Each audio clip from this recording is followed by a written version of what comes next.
Косметичка. Қараңыз, косметичканы мінекей арнайы тартатыны бар, тартып ұстап тұрып жабуға ыңғайлы, ашуға ыңғайлы. Астарланған жібек матадан өте ыңғайлы. Видеоны толық қараңыздар, сұрақтар болса жазыңыздар, лайк басыңыз, комментарий. Көп рахмет. Косметичка тігу үшін бізге мына қараңыз, тіктөрт бұрыш керек. 39 сантиметр және 32. Ол үшін мен матаны дублириндедім. Дублирин деген ол арнайы клей бар, мата. Қараңыз, мына нүктелер ол клей. Ол өтектің буы тигенде матаға жабысып қалады. Мына және астар.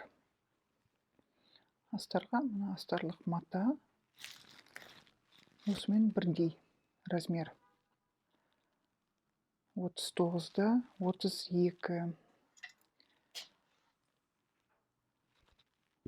Молния керек бізге. Менде простой молния. Және мынандай мата косметичканы ашқан кезде бір жағын ұстап тұруға ыңғайлы. Осындай тіктөрт бұрыш. 12-де 8 ала салуға болады міне. Бұл косметичкаға. 2-ге бөлу жерінде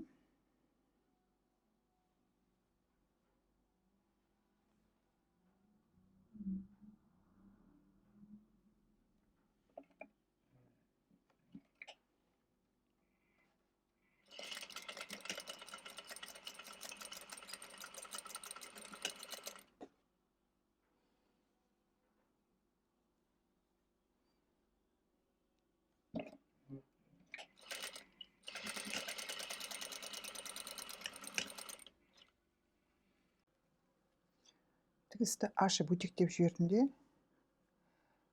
Мына шетін тігемін, сосын аударып аламын.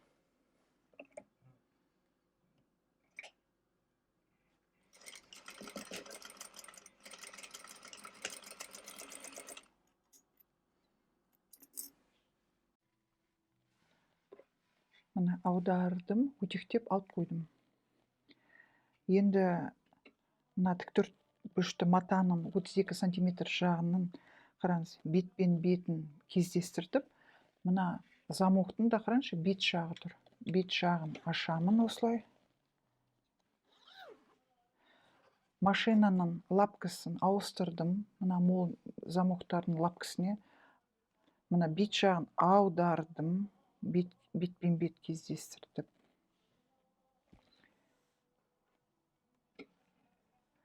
Егер де мысалға екеуін бірден тігіп алу қиын болса, осылай біртіндеп те тігіп алуға болады.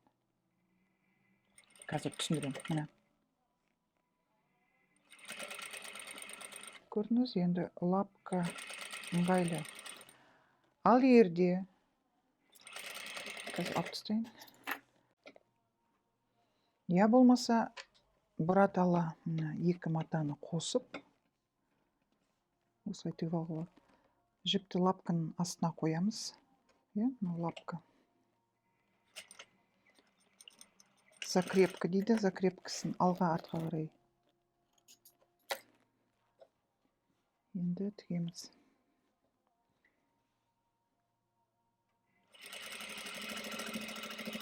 Көктеп алуға болады. Бірден бұрыннан тігіп жүрсеңіз, бірден де тігіп алуға болады осылай.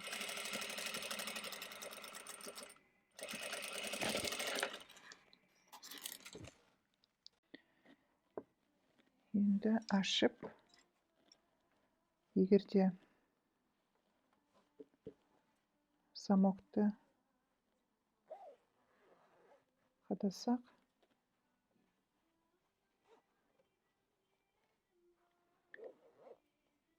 осылай болады.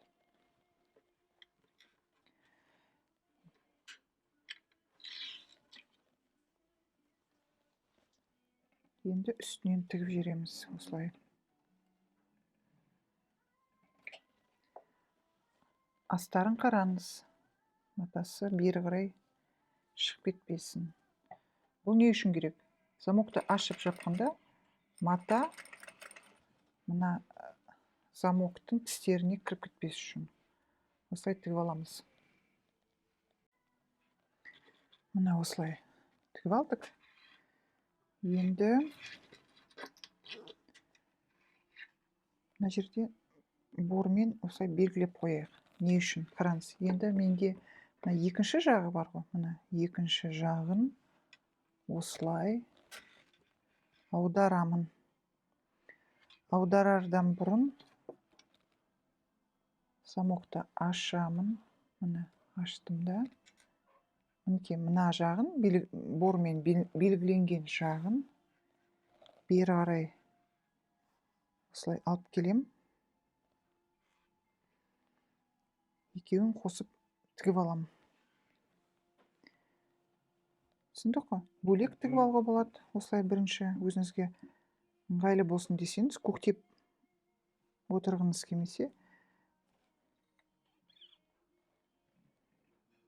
жіп лапканың астында тұру керек.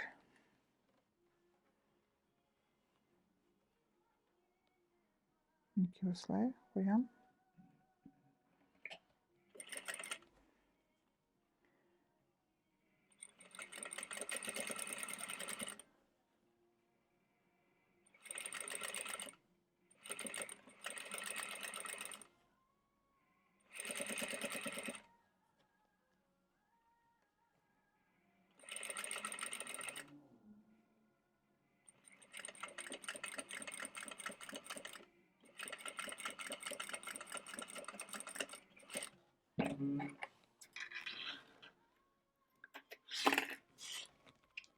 Енді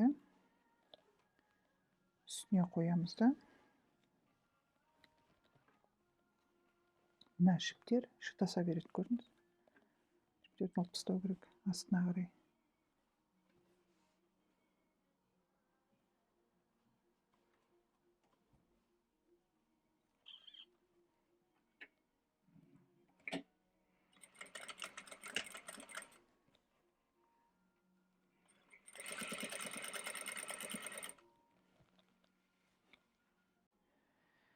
Өтекпен үстін өтектеп жібердім. Енді қараңыз не істейміз. Мен бұны аударамын.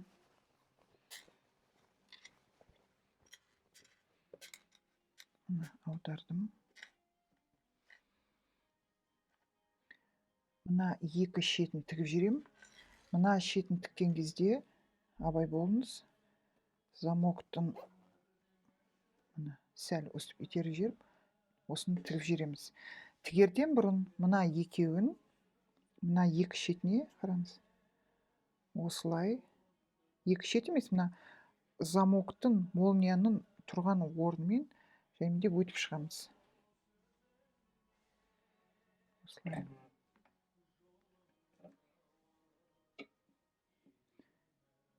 Қараймын.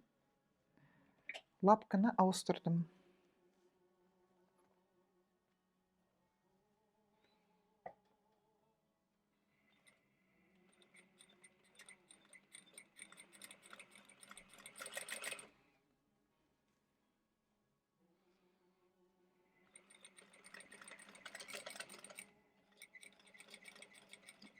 Молния тұратын жерде істеп өтіп кетеміз.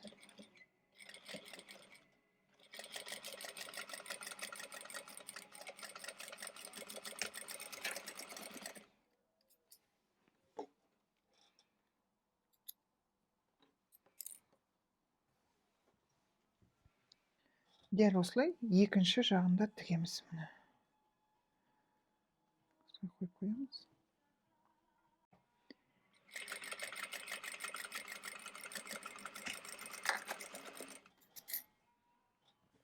Мына екі жағы тігілді. Енді мына артық замокты қиып алып тастаймыз да, екі шетін косой бейкамен өңдеп жүреміз. Мына екі шетін косой бейкамен өңдегеннен кейін енді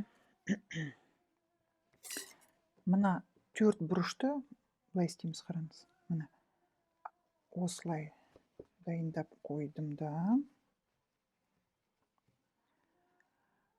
5,5-6 сантиметрден 5,5 қояйын мен. Мына 5,5, мына бұрыштан 5,5. Енді осыны тігіп жүрем. Дәл осылай 4 бұрыштың бәрін тігу керек.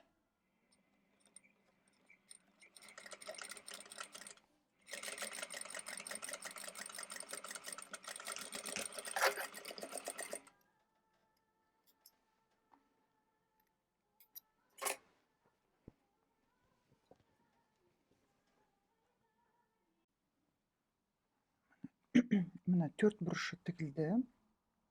Енді қараңыз. Осы 4 бұрыштың мына екі жағын тігіп жіберейік. Көрдіңіз ғой, негізінде бұл косметичканы 10 жағында осылай тіге салуға да болады. Бұлай да әдемі. Бірақ бұл үш жағы. Сондықтан да мен қазір мына екі шетін тігіп жіберем. Қолмен я машинкамен. Мына екі шетін машинамен тігіп жібердім. Енді аударамыз.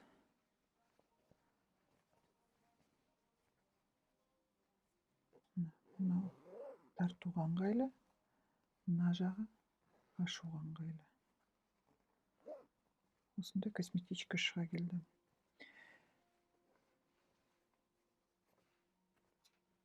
Өтектеп жіберуге болады ішінен. Мына 4 бұрышын.